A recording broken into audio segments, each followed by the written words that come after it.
Muy buenas tardes. ¿Qué tal? Estamos acá nuevamente después de tiempo hermoso de oración, de clamor y de sentirnos unidos por todas las cosas que tenemos que poner delante del Señor.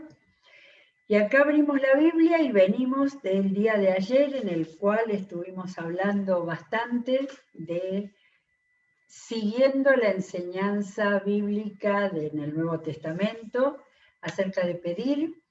Y tengo que empezar cerrando con algunas cosas que salían de todo. Ese tema es tan amplio, tiene tantas facetas, ¿no? En realidad lo que fuimos haciendo fue teniendo los versículos y encontrando, bueno, que acá hablaba de la fe y que acá hablaba de pedir en la voluntad de Dios y todo ese material bíblico que es así, y para aquellos que tienen un cuadernito y que están copiando, marcando, es para hacer una ruta. Pero me quedó un dato en estas reflexiones sobre la oración que me parece que completan el tema. En realidad, cuando Jesús enseñó con esas dos historias, ¿no? De la viuda molesta, insoportable, y del amigo totalmente desvergonzado, como para hacer énfasis en que había que insistir y que había que clamar, eso es un dato evidente, ¿sí? Evidente, o sea, Jesús insistió sobre el tema, lo habló muchas veces, lo dijo muchas veces, y tenía que ver con, no un rito, no el rito de la oración, sino lo que tenía que ver básicamente con la relación con Dios, con la gracia de Dios, con un Padre que escucha, que está atento, ¿sí? Que sabe nuestras necesidades y que quiere que se las digamos, ¿sí? Todo es un combo, ¿no es cierto? No había que llegar al caso de lo de que dije yo de pedigüeño, de nada más que toda mi relación con Dios sea ir a pedirle, sino entender lo que significa en la relación íntima con Dios, cercana, esperando respuesta, sabiendo que no siempre la respuesta es inmediata, sabiendo que este pedir y se os dará, ya me dice, no es un, ¿cómo se dice? Hoy día dicen un mantra, un rito, una cosa para repetirla. Si nosotros decimos de acuerdo a su voluntad, esperamos del Señor. Vamos a clamar y esperamos. Ahora, la otra cosa para cerrar el tema de esa enseñanza de Jesús tan importante y tan repetida, ¿no? De pedir, buscar, llamar, es otro elemento muy, muy importante que tiene que ver que pedir es confianza en uno, que lo que uno está pidiendo es una necesidad, tiene que ver con la autoestima, tiene que ver con saber que tengo que pedir, que tengo derecho a pedir, que tiene que ver con, en eso de la relación con Dios y con un padre y con un hijo necesitado, pero también, sí, vieron que hay personas que dicen, no, no quiero molestar a Dios con mi... No, no, todo lo que yo tengo, siento y necesito va delante de Dios, y eso tiene que ver también con el tema hoy tan mirado de la autoestima. Y también en contra de la pasividad. Me pasan las cosas y me quedo esperando, y Jesús dijo que pidan, que llamen, que busquen, que no se queden. ¿Sí? Hay un espíritu de avance también. Cuando busqué todos los pasajes, lo tenía esto en mente, pero esto cierra, porque de todo lo que estamos recibiendo de formación en nuestra iglesia en distintas áreas, apuntan a eso. Hay un Dios que quiere que avancemos, que quiere que busquemos, sabiendo que cuando más necesidad reconozcamos y la llevamos delante de Él, más posibilidades de la respuesta que estamos necesitando, ¿sí? Bueno, cierre del tema que por supuesto da para muchísimo, y cada vez que encontramos un nuevo pasaje decimos, uy, esto, pero bueno, la Biblia queda en las manos de cada uno y cada uno tiene que seguir buscando.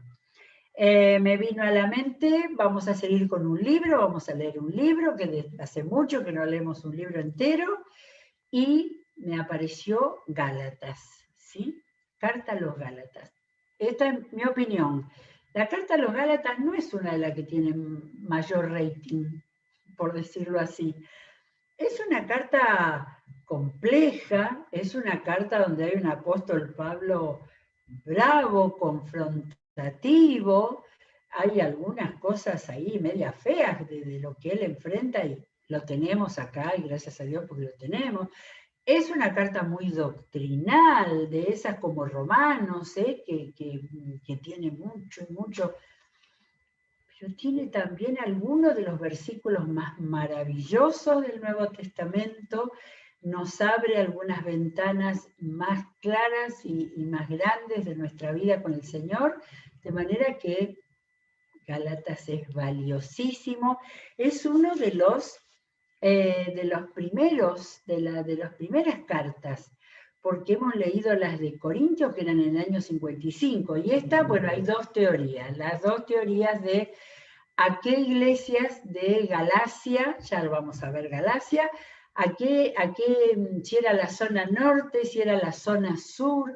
Entonces, bueno, los eruditos parece que no tienen muy claro eso, porque si fuera lo de la zona norte, dicen que sería escrita más o menos entre los años 51 y 53, y si era lo de la parte sur, donde estaba Timoteo, Derbe, Iconio, todos esos lugares, del primer viaje de Pablo, entonces sería un poco después, entre el 53 y el 55, más o menos. De manera que pensemos que era más o menos en el año 53, principio de su ministerio, ya seguramente había pasado el primer viaje misionero, entonces es un tiempo muy creativo de Pablo, ¿no? Yo, si pienso en una de las cartas, me voy a Filipenses, donde está la alegría en el sufrimiento y donde está el himno maravilloso sobre Jesús. Pero claro, era una de las últimas cartas. Estas son de las primeras, estas son las de que estaba con toda su desesperación enseñando para formar a las jóvenes iglesias.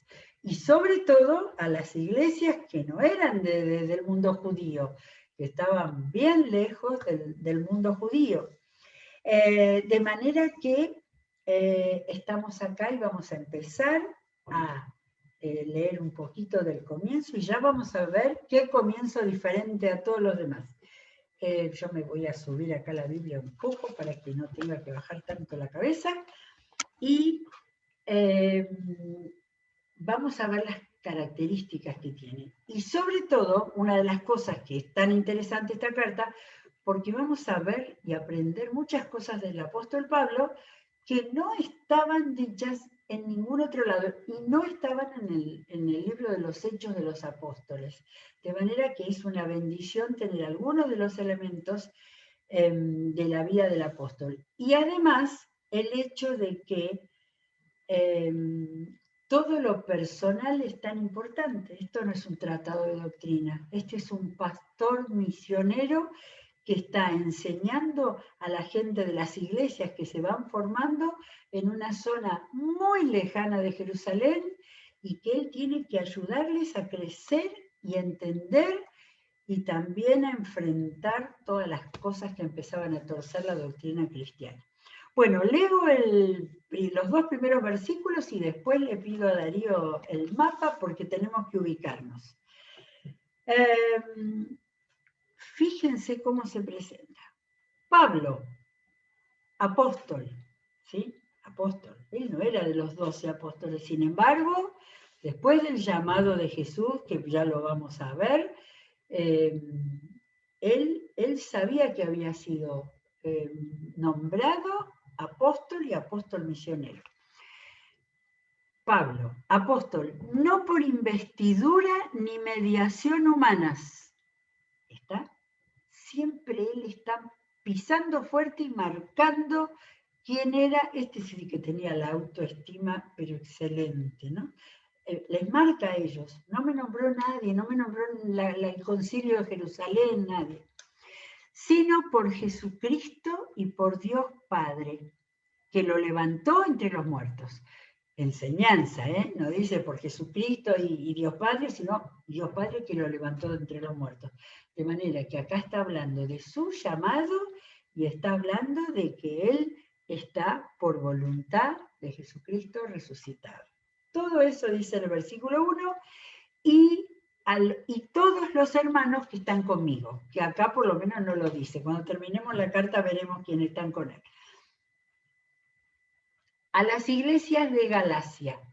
Yo quisiera preguntar a más de uno si saben dónde está Galacia, así que vamos a poner el mapa del Imperio Romano y lo vamos a dejar un rato ahí como figura principal de la enseñanza de hoy, porque necesitamos entender todo lo que Pablo empieza a contar. ¿Ubican a Galacia? En donde hoy es Turquía. Miren, Turquía está hoy en lo que eran las provincias romanas de Asia, arriba Ponto y Capadocia. En el centro de lo que hoy es Turquía, ahí estaba Galacia, abajo Licia, Cilicia, y hacia la derecha, o sea, hacia el este, Armenia y Mesopotamia, ¿sí? Vamos a ver qué lugares va a ir mencionando. Él dice a las iglesias de Galacia, punto aparte. Voy a leer desde el versículo 3.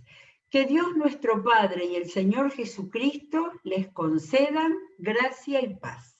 Saludo como a todas las otras iglesias. Jesucristo dio su vida por nuestros pecados para rescatarnos de este mundo malvado, según la voluntad de nuestro Dios y Padre, a quien sea la gloria por los siglos de los siglos. Amén. Esas doxologías, esas alabanzas preciosas, pero esas alabanzas iban con un punto que había que tener bien claro, La gracia y la paz llegan por medio de Jesucristo, quien dio su vida por nuestros pecados para rescatarnos de este mundo malvado. Punto aparte, acá viene otro párrafo y Pablo va directo al grano que lo ha movido para escribir esta carta. Me asombra que tan pronto estén dejando a ustedes a quien los llamó por su gracia, por la gracia de Cristo, para pasarse a otro evangelio. Otro evangelio, pero es tremendo esto, No es que haya otro evangelio, sino que ciertos individuos están sembrando confusión entre ustedes y quieren tergiversar el evangelio de Cristo. Miren si esto no es una confrontación de entrada. Pero si aún alguno de nosotros o un ángel del cielo les predicara un evangelio distinto del que le hemos predicado, que caiga, dice caiga, no, sí, que caiga bajo maldición. Era la famosa palabra anatema, que primero era una ofrenda a los dioses, pero después quedó, sea maldito. Es una palabra muy fuerte. Caiga bajo maldición. Ahora, ¿qué seguridad de él? Confusión, y si les predicaran un evangelio distinto del que le hemos predicado, no había dudas de que el verdadero evangelio era el que Pablo les hemos predicado, y ya Pablo estaba en los viajes misioneros. Como ya lo hemos dicho, ahora lo repito. Quiere decir que ya había habido antes alguna amonestación. Si alguien les anda predicando un evangelio distinto del que recibieron, que caiga bajo maldición. Segunda vez. ¿Qué busco con esto? Estaba bravísimo. ¿Ganarme la aprobación humana o la de Dios? ¿Piensan que procuro agradar a los demás?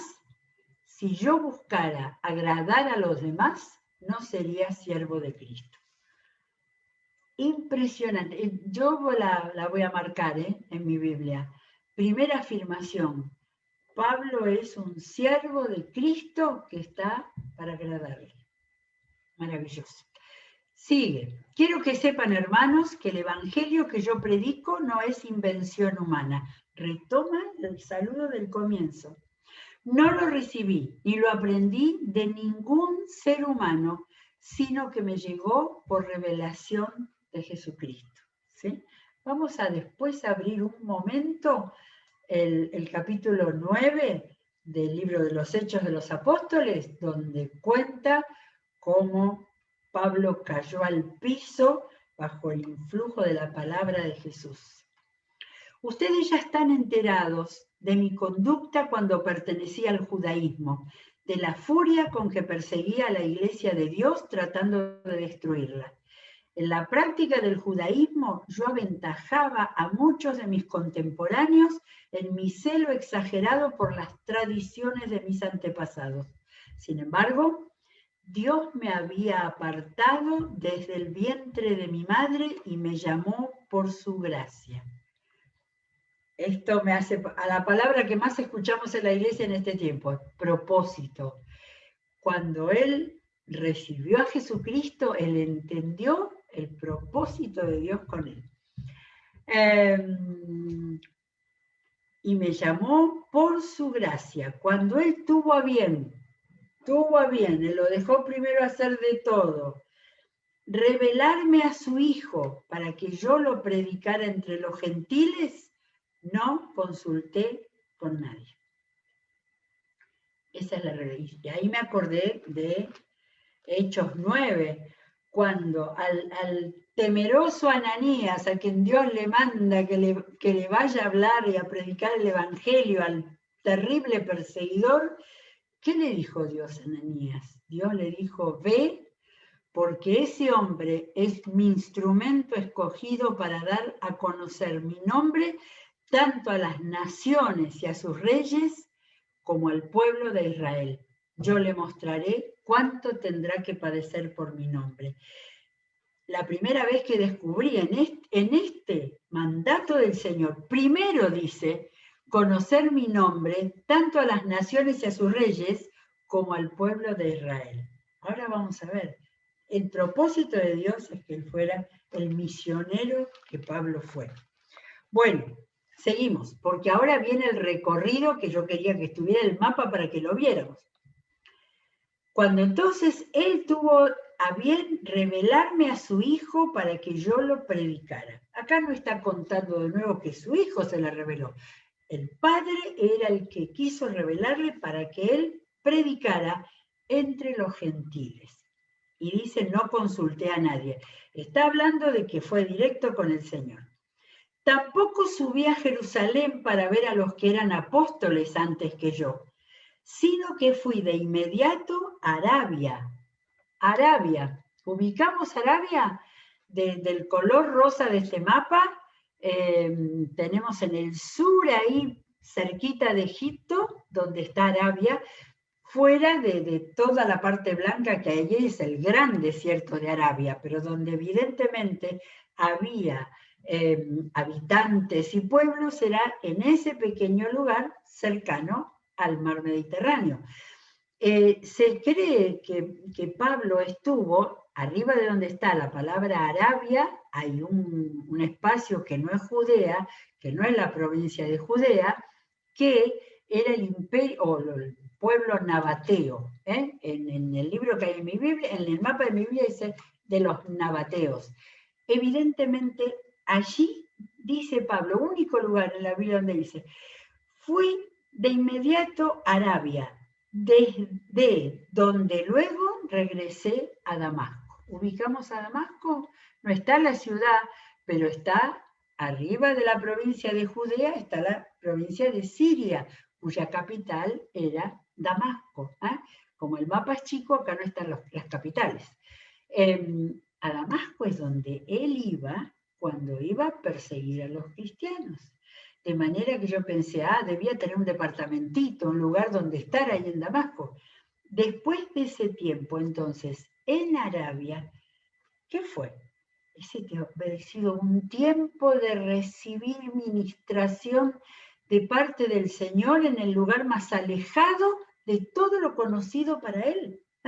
El borde del Imperio Romano, el borde del desierto arábigo, ahí debe el Señor haberle hablado y trabajado y transformado, por supuesto. de donde regresé, entonces de ahí se fue a Damasco, a Siria. Después de 3 años, uno lee el libro de los Hechos y le parece que a los 2 meses fue acá, no, mucho tiempo pasó. Ahí el Señor lo trabajó. Subí a Jerusalén para visitar a Pedro. Ubicamos arriba que manejo geográfico, al norte de Arabia, ahí está Judea con Jerusalén, pero no iba de Arabia, bajaba desde Siria, desde Siria a Damasco, después de 3 años, no sabemos exactamente cuánto tiempo en cada lugar, subí a Jerusalén para visitar a Pedro y me quedé con él 15 días. Nunca me había dado cuenta al leer Gálatas que dice que Pablo estuvo 15 días con Pedro. 15 días. Ahí Pedro le habrá contado toda la vida de Jesús de primera mano, con todos los detalles. Es extraordinaria la posibilidad de ese encuentro. En el 19 dice, no vi a ningún otro de los apóstoles, recalcando que estuvo con Pedro. Solo vi a Jacobo, el hermano del Señor. Jacobo, el autor de la carta de Santiago, Jacobo y Santiago, y uno de los 3 principales encargados de la iglesia de Jerusalén. Dios me es testigo de que en esto que les escribo no miento. No hacía falta decirlo, pero ese fue el recorrido que nosotros, de todo ese tiempo que fue la formación, la capacitación de Pablo, directamente por el Señor y por Pedro, aquel de los apóstoles que podría enseñarle todo acerca de Jesús. Dios me es testigo. Más tarde fui a las regiones de Siria y Cilicia, al norte Siria, y subiendo más al norte está Cilicia. ¿Y qué estaba ahí en Cilicia? La ciudad de Tarso. Ahí fue a su casa o a sus parientes. A ver, en el libro de Hechos también, cuando termina ese capítulo 9, dice 9:31, la iglesia se consolidaba en toda Judea, Galilea y Samaria. No, pero antes, en el versículo anterior, 30, cuando dice que él se había acercado a Jerusalén y la gente le tenía miedo y él andaba predicando medio solo, cuando se enteraron que algunos ya la primera vez que lo querían eliminar, los hermanos se lo llevaron a Cesarea, junto al mar Mediterráneo, y de allí lo mandaron a Tarso. De manera que fue con algunos, ahí en ese entonces ya él estaba con Bernabé en la iglesia de Antioquía. Esto está contado en los Hechos, pero acá los Gálatas solamente le cuenta que anduvo por las regiones de Siria, donde está Antioquía, y Cilicia. Cualquier cosa, ir a mirar el libro de los Hechos capítulo 9, donde está esto. Pero en Judea, las iglesias de Cristo no me conocían personalmente. Las iglesias de Judea no lo conocían. Cuando se arrimó a Jerusalén, vio a los principales apóstoles, allá habrá recibido, por supuesto. Pablo no iba con toda la sabiduría. Había estado 3 años con el Señor, después con Pedro. Creo que ya la tenía toda la sabiduría. Dice que las iglesias solo habían oído decir, el que antes nos perseguía, ahora predica la fe que procuraba destruir, y por causa mía glorificaban a Dios. Terminó el primer capítulo. Ese primer capítulo se abre, primero baja la caña, ¿no? Le dice, acá está pasando algo terrible entre ustedes. Y después se presenta, es un testimonio más de su vida, cuando él se abre y cuando podemos entender cómo fue su preparación a todos los lugares que fue. Ahora, le está describiendo a los Gálatas, no habla nada de haber ido a Galacia. No se sabe que haya ido a Galacia, posiblemente haya ido a las iglesias de Galacia. Capítulo 2 continúa. 14 años después, subí de nuevo a Jerusalén, esta vez con Bernabé, llevando también a Tito. Fue en obediencia a una revelación y me reuní en privado con los que eran reconocidos como dirigentes y les expliqué el evangelio que predico entre los gentiles para que todo mi esfuerzo no fuera en vano. Ubicamos esto sí ahora tiene ubicación, en el capítulo 15 de Hechos, de manera que ya había pasado, y ahí me acordé, claro, a Pablo y a Bernabé lo mandaron en el primer viaje misionero desde Siria, desde la iglesia de Antioquía. No había intervenido la iglesia de Jerusalén. Ellos lo habían mandado con Bernabé, que fuera a Antioquía, que fuera a su casa, no sabemos nada de eso, pero después en Antioquía es donde, en el capítulo 13 del libro de los Hechos, no podemos leerlo todo de nuevo, pero a leerlo para recordar, lo mandaron y ahí hizo sus primeros recorridos por la primera parte, la más cercana, que fue la que llegó en el primer viaje misionero. Después de ese viaje fue a Jerusalén y allí tuvo lugar en Hechos capítulo 15, yo lo tenía marcado, pero no vamos a llegar demasiado, pero allí donde nos dice, era muy importante que le explicara por qué iba a predicar a los gentiles, ¿no es cierto? Hubo un serio debate de Pablo y Bernabé con ellos, con el tema de las tradiciones de Moisés y todo eso del cumplimiento de la ley. Y entonces les pidieron, acá está que les pidieron que subieran a Jerusalén.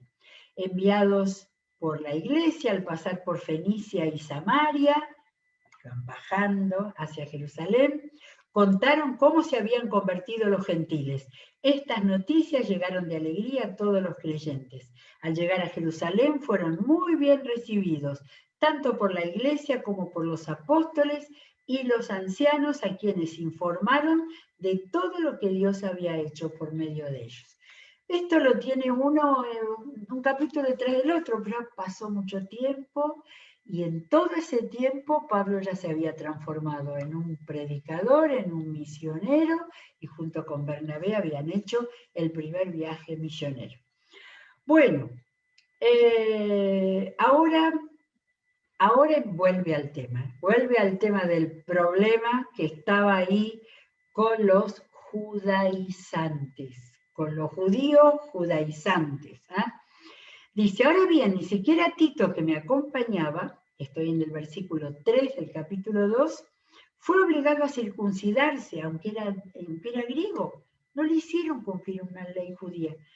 El problema era que algunos falsos hermanos se habían infiltrado entre nosotros para coartar la libertad que tenemos en Cristo a fin de esclavizarnos. Bien. Ni por un momento accedimos a someternos a ellos, pues queríamos que se preservara entre ustedes la integridad del Evangelio. En cuanto a los que eran reconocidos como personas importantes, aunque no me interesa lo que fueran, porque Dios no juzga por las apariencias, no me impusieron nada nuevo. Eso es en Jerusalén. Está diciendo, ninguno de los apóstoles ni de los principales de la iglesia de Jerusalén me impusieron nada nuevo. Al contrario, reconocieron que a mí se me había encomendado predicar el Evangelio a los gentiles de la misma manera que se le había encomendado a Pedro predicarlo a los judíos. Aquí tenemos el dato más clave de la expansión misionera del siglo I. Pablo a los gentiles, Pedro a los judíos. El mismo Dios que facultó a Pedro como apóstol de los judíos, me facultó también a mí como apóstol de los gentiles. En efecto, Jacobo, Pedro y Juan, que eran considerados columnas, al reconocer la gracia que yo había recibido, nos dieron la mano a Bernabé y a mí en señal de compañerismo, de modo que nosotros fuéramos a los gentiles y ellos a los judíos. Muy bien, llegamos hasta acá, miren, nada más que hasta 2 capítulo 2, versículo 9, pero seguimos porque viene cada vez más fuerte. Gracias, Darío, por el mapa, fue buenísimo. Miren qué tremendo fue el Imperio Romano. Y al Imperio Romano en el siglo I se lo evangelizó. ¿Sí? Muy bien, vamos a terminar, nos encontramos mañana, vamos a seguir. Espero que tengan todo el entusiasmo para leer este libro tan meduloso, tan importante, y donde vamos a llegar a ver algunos de los maravillosos versículos favoritos. Que Dios los bendiga, seguimos con toda la programación, hoy hay escuela sobrenatural, de manera que tenemos cosas muy importantes en toda la tarde y hasta la noche. Será hasta mañana, que Dios los bendiga.